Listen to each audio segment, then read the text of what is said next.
and Justice is a movement-building vehicle. It's not an organization. It's not an institution. It's a formation or a coalition that has been set up to organize and develop a place where groups can come together and discuss how to respond to the war in Iraq, how to end the war in Iraq, how to develop all of those activities that can bring broader and broader numbers of people together to take action. We have some very important organizations that were also born in the course of the struggle against this war. One, the Gold Staff families, the families who've lost family members in Iraq.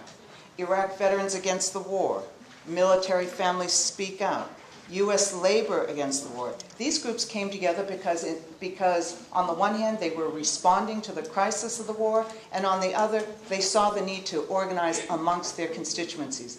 These four core groups of our coalition are doing some of the most groundbreaking work in some ways, because they are reaching out to the people who never thought in their life they would ever protest, pick up a picket sign, or ever get arrested for a cause.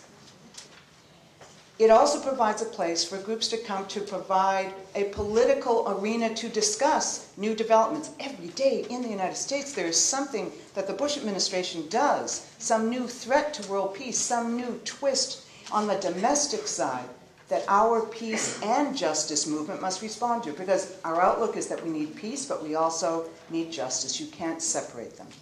So in the building of our activities, we need to be able to uncover the basic underpinnings of what started this very immoral war.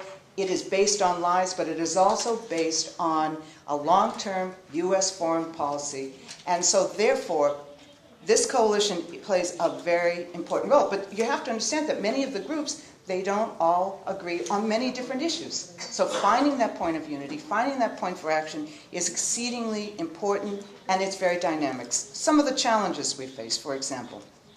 Right now we have a majority of people in this country, in the United States, not in this country, maybe in this country, Canadians can correct me if I'm wrong. The majority of people in our country, the United States, believe that this war was a mistake.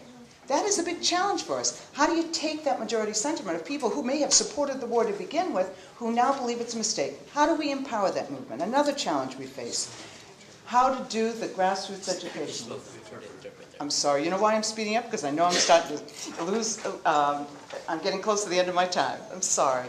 So, grassroots educational work. How do we develop materials, activities, help groups who want to move on the grassroots level to do educational work that makes the connections, for example, with disarmament and the abolition of nuclear weapons and ending the war to Iraq. We also face a great challenge in making linkages to the issues that in some ways are the domestic reflection of the war on terror, the spying that's gone on, the attacks and the targeting of immigrants, the economic struggles, $6 billion a month spent in Iraq, making war in Iraq, cuts being made to every kind of social service program, including veterans programs.